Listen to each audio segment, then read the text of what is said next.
Hello everyone. Welcome to our live session. So I'm Dr. Latunji Olaimi Samuel from ABC Tutorial. So yesterday we were discussing the osteology of the upper limb. We were able to talk about the scapula and the clavicle. So today we'll be starting from the humerus, then the ulnar, the radius, the carpal bones, the metacarpals, and the phalanges. So we are going to start from where we stopped yesterday. So let me okay, so still trying to see. Okay, so I hope we can all see the screen. So from here we are going to start. So yesterday we started from the clavicle. We talked about the clavicle, and also we talked about the scapula. So today we'll be starting from the humerus. So this is the humerus. So let me go to the upper limb, the right upper limb. So as we can see, we are going to start from exactly where we stopped yesterday. So if we have any question, we can ask. We can actually put it down in the chat box. So the questions will be addressed, and we will actually address all the questions during the live session. So it's going to be wonderful. It's going to be about an hour or 1 hour 30 minutes maximum long.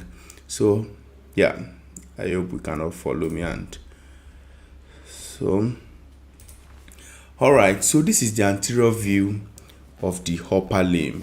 So if we remember from yesterday, we talked about how the upper limb itself, we have the upper limb proper and the limb girdles. So the limb girdles involves the scapula and the clavicle, which we've talked about yesterday. So generally, when talking about the arm, now I'm calling it the upper limb. Now upper limb, some people, of course, I won't expect professionals to call it the arm. So that will be for the layman. So generally, people in the society tends to call the whole upper limb the arm. But we know from anatomy that the arm is actually the region from the shoulder to the elbow.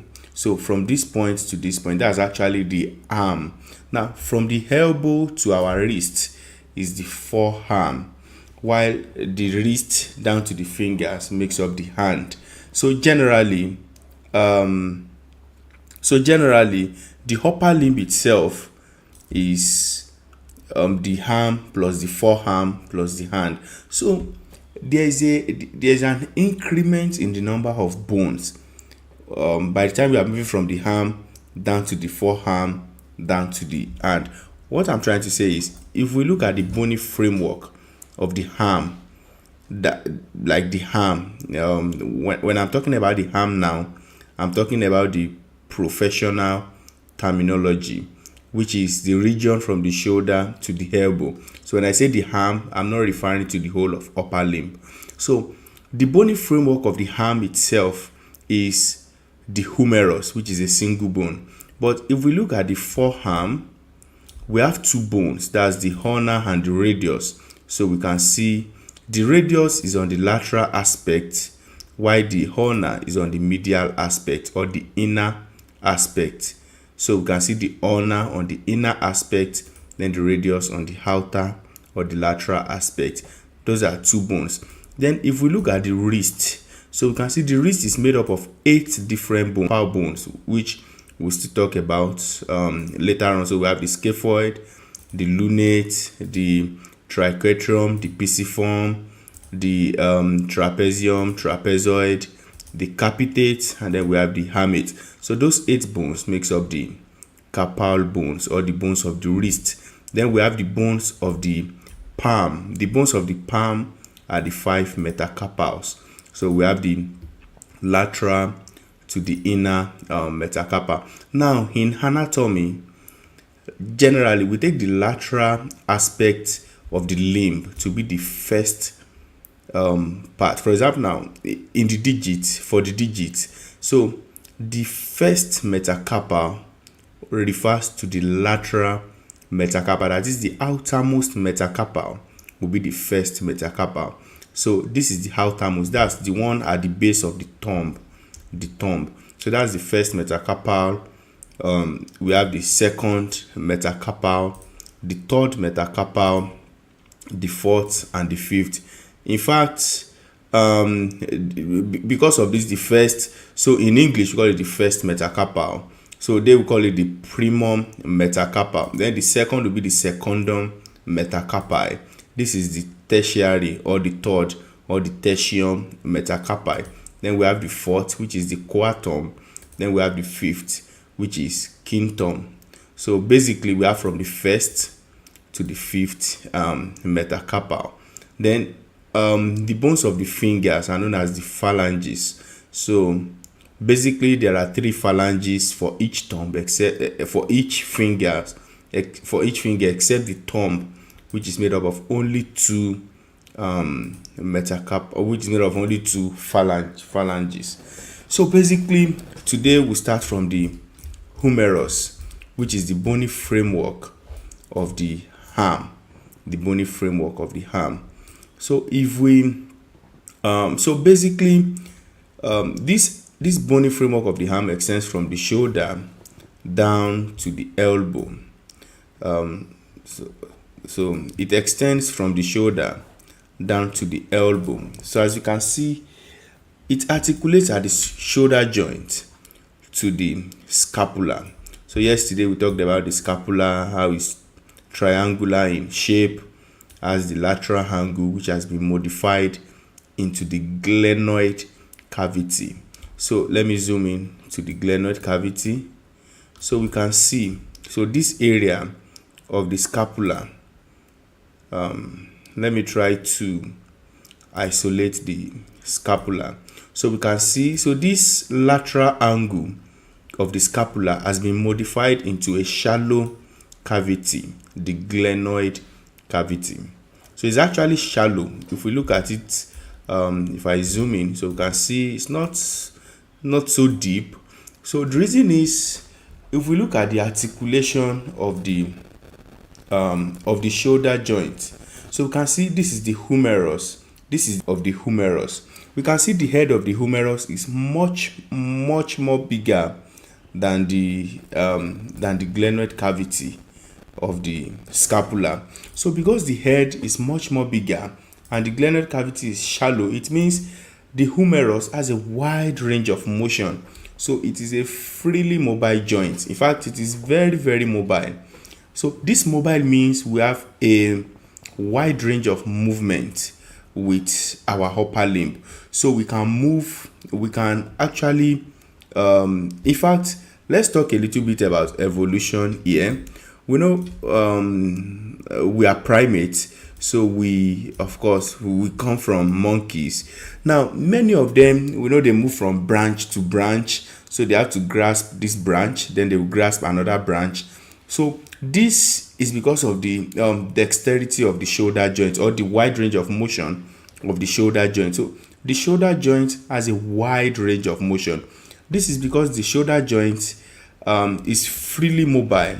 So if we look at the articulating surfaces, we can see the head of the humerus does not fit completely into the glenoid cavity. In fact, the head of the humerus is about 4 times larger than the glenoid cavity. So that's just that about that. But we are not talking about joints today. That will be for later sessions. So today we are talking more about the bone itself, the gross structure of the bone. So the humerus articulates with the scapula at the shoulder via the glenohumeral joint. So gleno for the glenoid cavity, the humerus, so that's glenohumeral joint. Anatomy is very simple. Most times, from the name, you'll be able to deduce whatever is happening, whatever it is, or even sometimes the functions. So it extends downwards and articulates at the elbow joint with both the ulnar and the radius. So we can see, so this is the ulna. So this is the distal end of the humerus. So the distal end relating surface of the humerus. So we have the capitulum and the trochlea, which we'll talk about later during this session. So it articulates with the ulna, majorly with the ulna, and also with the radius. So this complex joint forms the elbow joint. So you can see this is the posterior view. So posteriorly it articulates majorly with the ulna. So this is the posterior view of the radius, the head of the radius. So the humerus is a long bone. So it's cylindrical in cross section. So let's view it. No. Okay, so we are talking about the humerus, not of course not the radius. So this is the anterior view of an isolated humerus. So we can see the humerus here has been isolated. So we can see this is the front view. So it is a long bone that is roughly cylindrical. So we can see the middle portion. So I hope you can all see my my cursor. So we can see the middle portion is cylindrical, although at the end it is widened. Of course, the part of the long bone, if you still remember, the diaphysis, the epiphysis, and then the metaphysis. So the diaphysis is majorly cylindrical in cross section. So majorly cylindrical in cross section, which widens at the epiphysis into the articulating surfaces. So we have the head. Now, the proximal end of the humerus at this point, this is the head of the humerus. This portion here is the head. So then we have the neck, which we'll still talk about later on. We have the shaft of the humerus. Then we have the distal end, which also has its own articulating surfaces. So this is the anterior view of the humerus. If we go to the posterior view, you can see still the same cylindrical. The middle portion is still cylindrical, widened at the proximal and the distal end. That's the epiphysis. Then from the medial surface, you can see the head of the humerus projects medially. So we can see to articulate with the to the glenoid cavity of the scapula. If we remember yesterday, we talked about how the glenoid cavity of the scapula actually projects superiorly, laterally, and anteriorly. So we mentioned that yesterday. So the glenoid cavity projects superiorly, anteriorly, and laterally. Generally, if we have two articulating surfaces, so if one projects laterally, the other must project medially, because they must meet. For them to articulate, for them to join, that means they are meeting at a common ground. So if one is going outward, the other one will come inwards. So it's like you want to go and meet your friend. So if he's coming, you will go and meet him. So he is coming to meet you, you will go to meet him. So the glenoid cavity from the scapula is coming laterally. So the head of the humerus, in order to articulate, will go medially. Also, the glenoid cavity projects anteriorly. Because yesterday when we look at the lateral view of the scapula, let me try to show us that let me try to brush our okay. So this is the anterior view. So if we go to the lateral view, we can see from the lateral view, we can see that the glenoid cavity is not facing us directly, directly. So it's projecting anteriorly and superior, also laterally. So which means opposite of this movement will be the direction of the projection of the head of the humerus. So the head of the humerus will project medially, and it will also project posteriorly and inferiorly. So let me try to go back to the medial, so we can see. So basically, so just talking from the medial view. So if we go to the lateral view, so we can see the lateral view. So even from the lateral view, we can see the head moving outwards, inward, sorry, and backwards. Now, if we look at the distal articulating surface, we can see it's projecting more anteriorly. Now, if you have a bone, a long bone, the proximal end is projecting posteriorly, a little bit posteriorly, while the distal end is projecting a little bit anteriorly. It means there must have been a twisting. In fact, that's how the humerus appears to be. It appears to be twisted.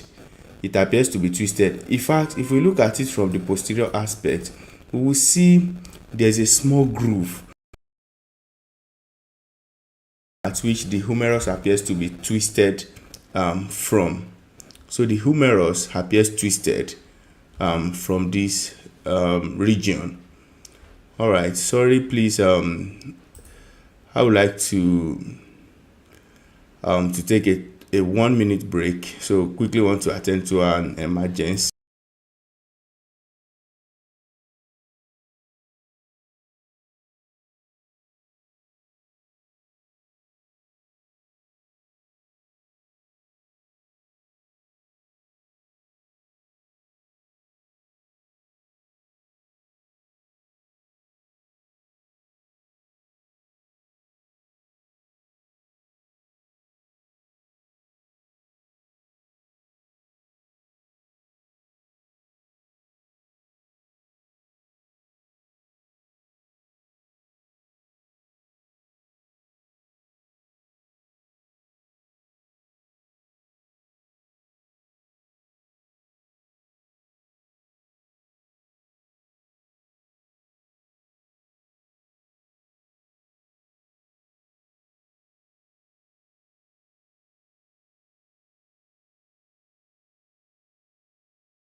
Okay, sorry for that.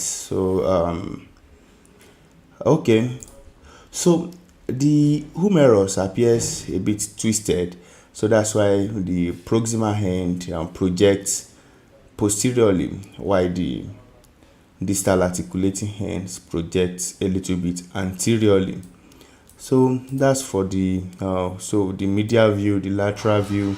So from the inferior view, you can see this is the inferior or the distal articulating surface, which articulates with the ulna and the radius at the elbow joint. Then superiorly, we have the head, so which articulates with the glenoid cavity of the humerus. So generally, we said the humerus is a long bone, so it has a head, the neck, the shaft, and also the distal end.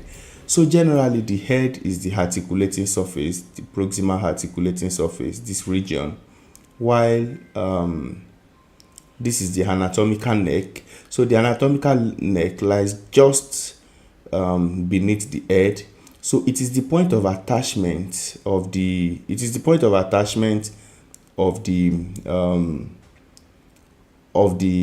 joint capsule. So this portion, this whitish portion represents the hyaline cartilage. So just beneath, so this region, this is the point of attachment of the joint capsule of the shoulder joint, and that marks the anatomical neck of course the neck is just below the head, so that's the neck. Then just below that we have the two tubercles or tuberosity. So we have the lesser tubercle. The lesser tubercle actually projects, if we look at it from the side, you can see the lesser tubercle projecting more anteriorly. So this is the lesser tubercle. Then we have the greater tubercle, also called the greater tuberosity of the humerus. So the greater tuberosity of the humerus projects more laterally. It projects more laterally.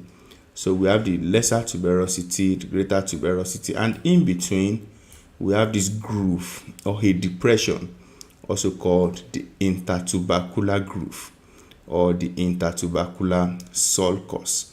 So we have the intertubercular sulcus, we have the lesser tubercle and the greater tubercle. Just beneath the tubercle or the tuberosity, we have the surgical neck. So we can see this, if we pick the head, the tuberosities, so we can see that it forms the epiphysis. So we can see it's broadened. So just below that, we have the surgical neck.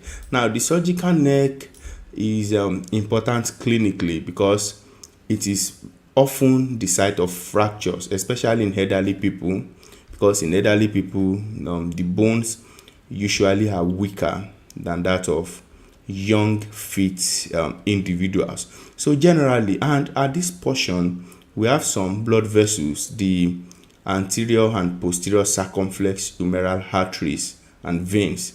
So we have the circumflex, the anterior and posterior circumflex vessels, which actually travels around the surgical neck. So a fracture around this region can actually injure those vessels. It can injure those vessels. So then we have the shaft. So generally the shaft, at the mid shaft, that's the mid portion of the shaft, on the lateral aspect, there is a tuberosity at this region. This little bulge here is known as the deltoid tuberosity. Sorry.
Sorry for the break. Actually, I had to attend to a labor case because I'm on duty tonight. So just using the opportunity to continue the live session. So sorry for the delay. So we're talking about the shaft of the humerus. So we talked about the mid shaft. On the lateral aspect, there is a tuberosity, there's a roughened area. So we can see from this site, you can see this roughened area. So that is the deltoid tuberosity. This mid shaft on the lateral aspect, this is the deltoid tuberosity. So the deltoid tuberosity is the point of insertion of the deltoid muscle. So the deltoid muscle inserts at the deltoid tuberosity. So going to the distal end of the humerus, we talked about so on the anterior aspect, so we have the distal articulating surface. So the capitulum on the lateral side and the trochlea just above. So generally these two, they are referred to as the condyles, the condyle of the humerus. So we have the condyle of the humerus. So just above that, of course, we have the epicondyle. So the epicondyle is just above the condyle. So we have the medial epicondyle, which is much more prominent. In our body, we can palpate that if you touch just the inside of your elbow, you can palpate this medial epicondyle. Then we have the lateral epicondyle, which is not as prominent as the medial epicondyle. And just above that, we have a line. So this line, this ridge, just above the epicondyle. So we call it the supracondylar ridge. So we have the lateral supracondylar ridge, this region. And also on the medial aspect, we have the medial epicondylar ridge. So this region is known as the medial epicondylar ridge. And on the lateral aspect, we have the lateral supracondylar ridge. So it is a single bone. So just the side notes that are present here. So it's a single bone found in the arm. It's the largest bone of the upper limb. Of course, that's another important detail. We know the longest bone in the body is the thigh, and of course the upper limb. Sorry. So let me see. Okay. So generally the upper limb and the lower limb, they are very similar. Of course, those are the two limbs. So the thigh corresponds to the arm, the forearm corresponds to the leg, and the hand corresponds to the foot. So basically, the longest bone in the human body is the thigh, the femur. So the longest bone in the upper limb is also in the arm. The only difference is in the upper limb, the upper limb and the lower limb. Generally, during embryonic development, the lower limb has been rotated in such a way that the anterior compartment seems to be the posterior compartment. So generally, the flexor compartment in the upper limb is in the anterior compartment. So the anterior compartment in the upper limb is also referred to as the flexor compartment, but in the lower limb it is opposite. So the flexor compartment is the posterior compartment. We've talked about the head, the anatomical neck, the tubercles, the body, which is the shaft, and the condyles. Then the surfaces, we have the anterior surface, the lateral surface, we have the posterior surface, and the medial surface. So the important landmarks, we've talked about the capitulum, which is the lateral aspect of the condyle, which is this region as the capitulum. We talked about the trochlea. So if we go to, let me go to the portion where we can actually see the parts. So let me isolate that. Let's just wait a bit for the network. So the network seems to be a bit sluggish. So if you can see, so I'm trying to demonstrate the different parts of the humerus using this tab. So we can see the anatomical neck. So this region is the anatomical neck, which has been highlighted in purple to this region here. So we can trace it anteriorly and posteriorly. So that's the point of attachment of the capsule of the shoulder joint, also called the glenohumeral joint. We have the body of the humerus. So you can see this is the body. So the body also called the shaft of the humerus. We have the condyles. So the condyle, so this is the condyle of the humerus, which of course the distal end has been modified into the capitulum and the trochlea. So the capitulum and the trochlea.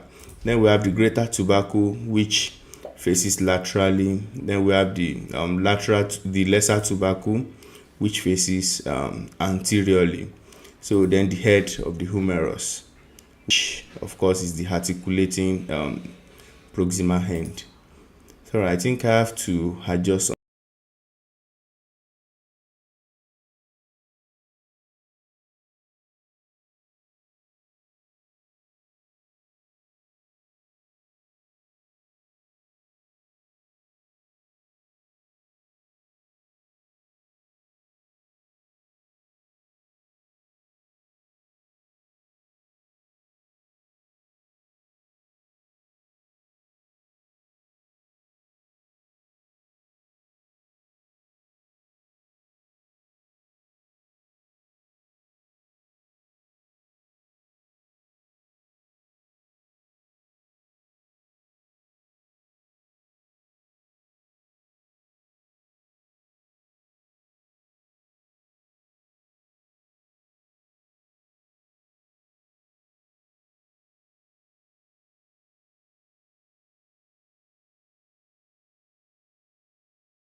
Oh, sorry for that. So obviously I can't adjust the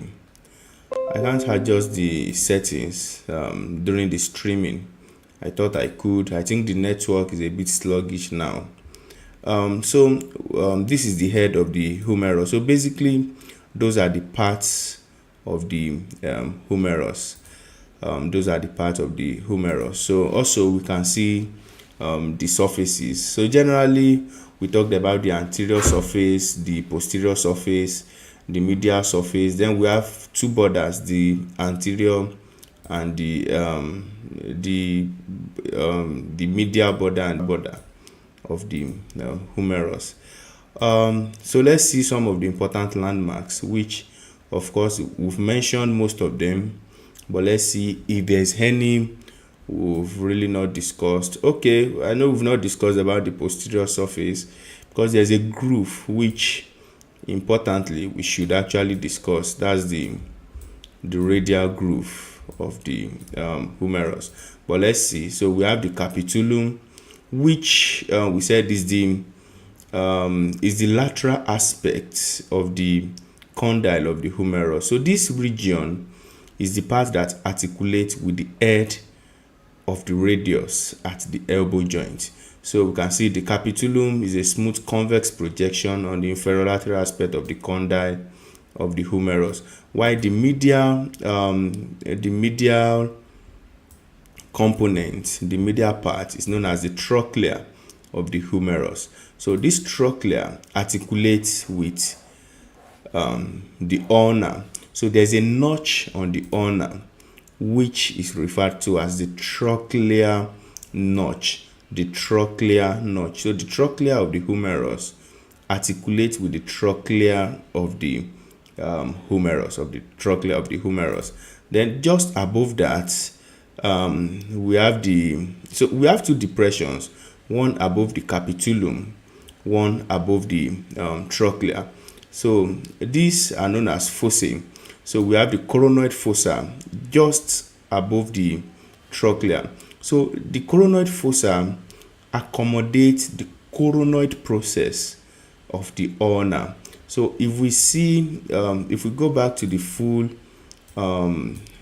skeleton, I will try to see. So we can see this is the ulna.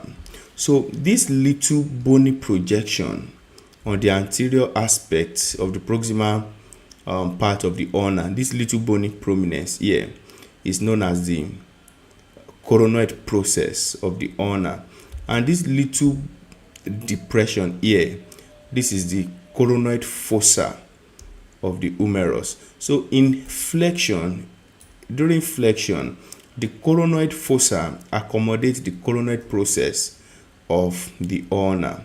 So the coronoid fossa accommodates the coronoid process of the ulna during flexion.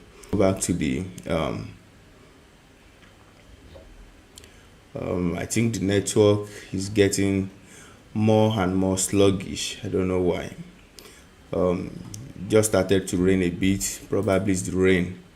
Of course, maybe because of my location. We usually have challenges with network over here. Okay, so we've talked about the coronoid fossa. So this is the radial fossa. So the radial fossa during heboflexion accommodates the head of the radius. So from the name, the radial fossa accommodates the head of the radius during heboflexion. So we have the coronoid fossa, we have the radial fossa. Both are on the anterior aspect or on the anterior portion of the distal end of the humerus. If we go posteriorly, we can see this deep projection. This is the olecranon fossa. So it's a deep depression along the posterior aspect of the distal end of the humerus. The distal end of the humerus, of course, also known as the condyle. So this accommodates, we can try to guess that, of course, the olecranon process of the ulna during elbow extension. So let me try to show that and demonstrate that. So this depression here is the olecranon fossa. So this portion of the ulna is known as the olecranon process. Olecranon process. I remember the first time I had this olecranon was during my secondary school days, when my biology teacher was giving us an illustration. He gave us a diagram of the ulna and she wrote olecranon. Of course, then as SS1 students, which is like high school in the US, it was, we were bamboozled that, oh wow, olecranon. The same thing with the first time I heard the word medulla oblongata. So medulla oblongata seems to be a big word to us that time. All right, so that's the, so let's see the landmark. So we've talked about the coronoid fossa, the radial fossa, the capitulum, the trochlea. We've talked about the olecranon fossa. Of course, posteriorly we can see this is the trochlea, much more prominent on the posterior view of the distal end of the radius. So we can see here there's a groove just posterior to the medial epicondyle. So we can see this groove, this posterior groove, is the groove for ulnar nerve. As it passes, the ulnar nerve travels like this, then passes through the ulnar groove along the posterior epicondyle of the humerus down into the forearm. In fact, we can feel this. We can feel this in vivo.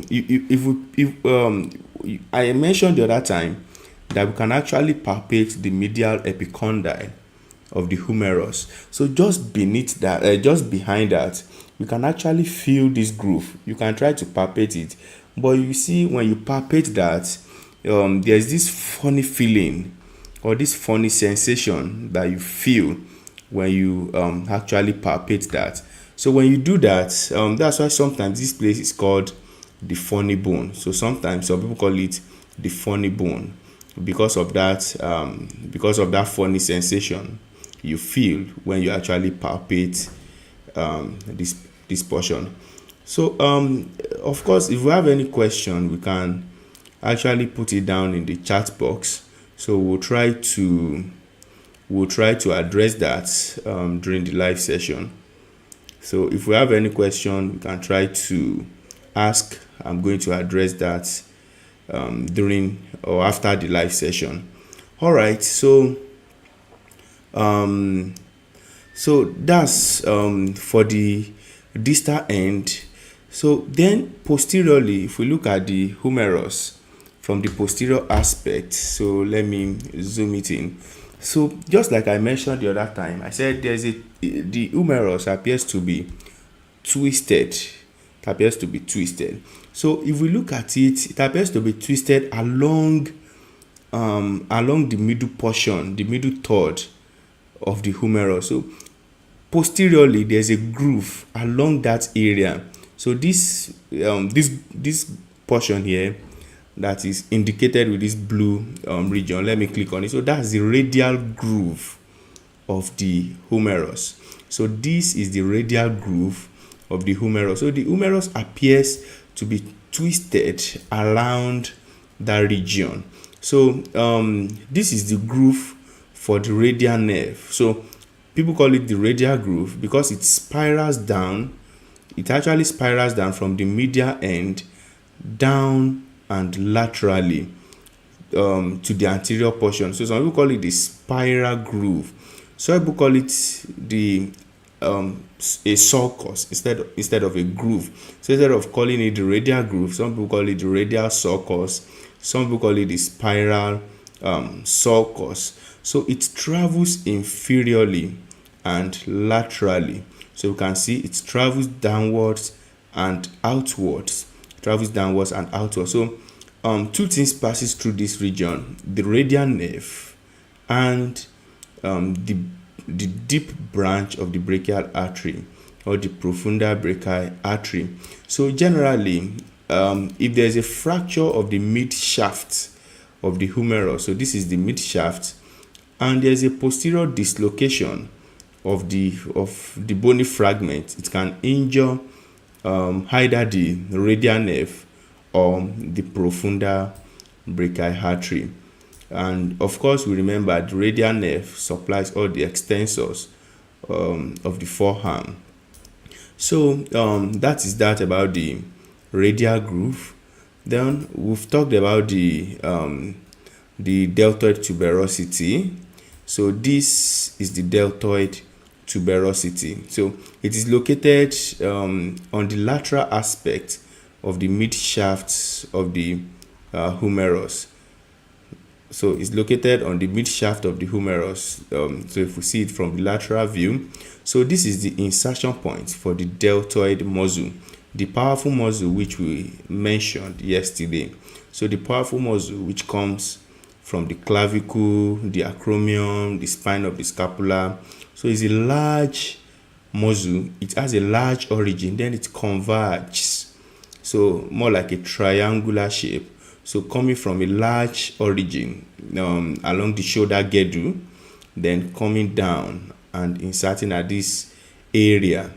So the deltoid tuberosity. So it flexes the anterior fibers coming from the clavicle, can flex the elbow.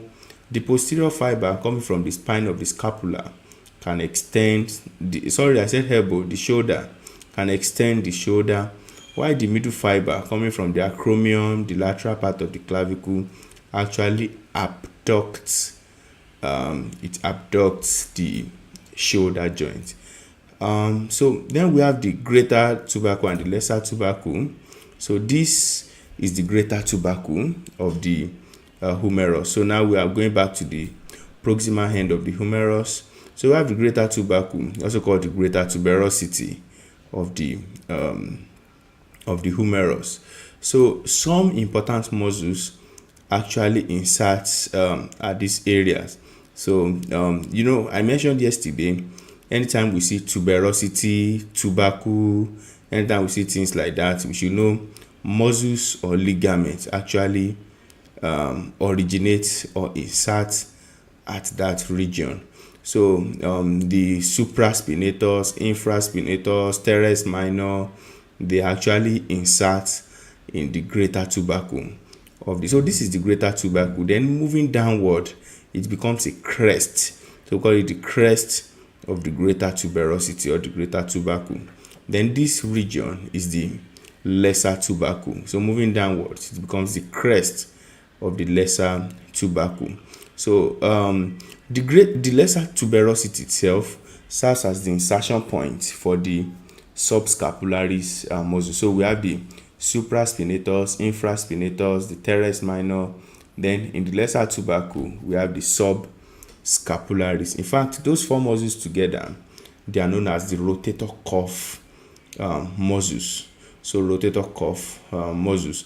So generally, the crest of the greater tubercle, moving downward around this region, serves as the insertion point for the teres major. Then the lesser tubercle, the crest, of course this is the lesser tubercle, moving downward we have the crest. So the crest of the lesser tubercle is the crest of the greater tubercle is the insertion point for the latissimus dorsi, while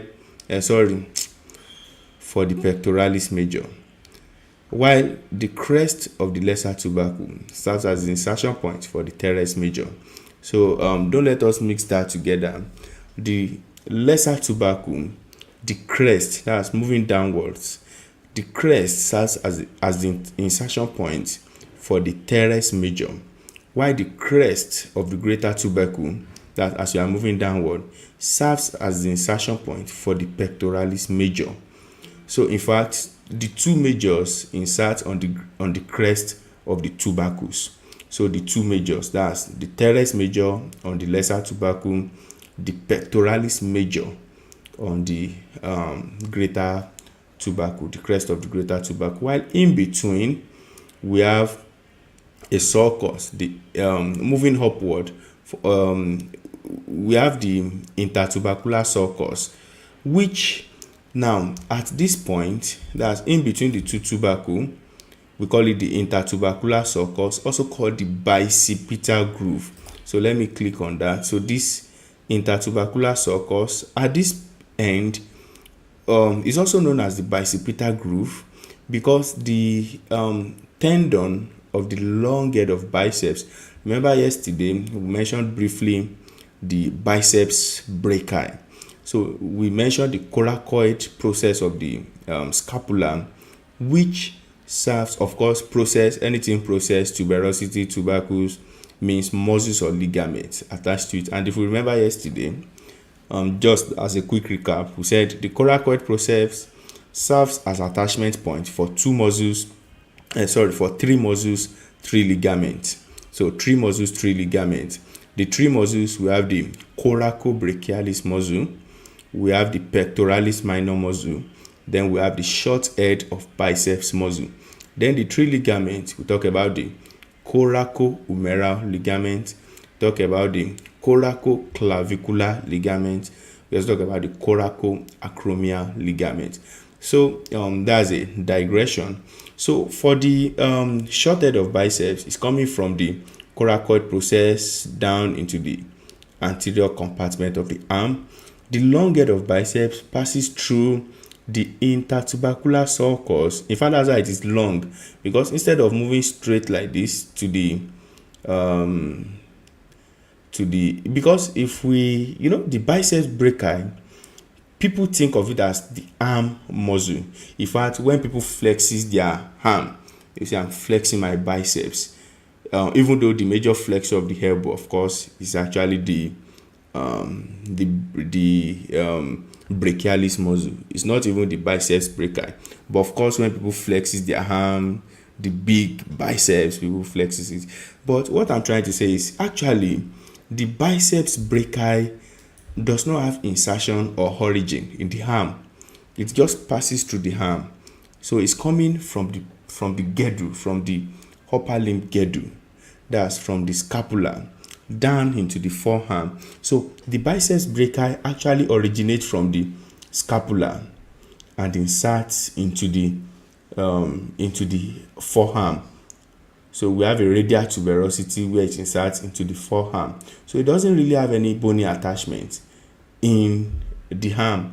There's no bony attachment whatsoever on the humerus for the biceps brachii.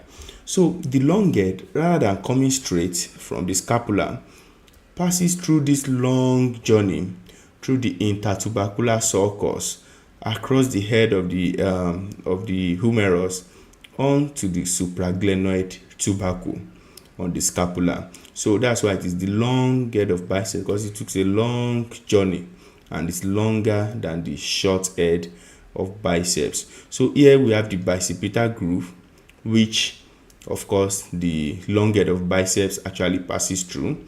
Then downwards we have the latissimus dorsi actually inserting. So this region, remember we said the crest of the lesser tubercle, the teres major, the crest of the greater tubercle, the pectoralis major, then the intertubercular sulcus, that floor in between, we have the latissimus dorsi. In fact, there's a common mnemonic or a memory aid in medical school. We normally say the lady between two majors. The lady, that's for the latissimus dorsi, staying between the two majors, that's the pectoralis major muscle and the teres major muscle.